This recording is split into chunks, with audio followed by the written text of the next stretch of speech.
જય શ્રી કૃષ્ણ। જો અમે તો પરફેક્ટ માર્ક સાથે તલની ચીક્કી બનાવવા માંડ્યા છે। વાઇટકો એક ગોળ હતો તો વાઇટકો એક તલ નાખ્યા।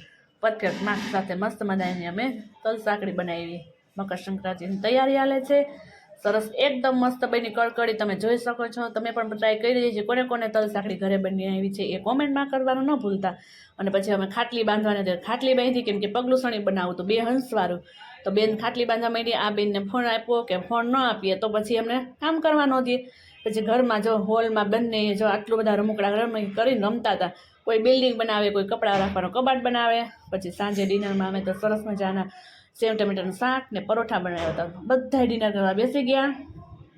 બીજાને તો ભાવે નહીં તો મમ્મી કે આ તો મારે નથી ખાવું। મેં કીધું છાનું મુની ખાઈ લે નકર બીજું કાંઈ છે નહીં, તને મળશે નહીં। તો કે સલાડ તો મને હાવ ના ભાવે, બધુંય ખાવું જોઈએ। અને મોર્નિંગ મળી આવે નેક્સ્ટ વિડીયો।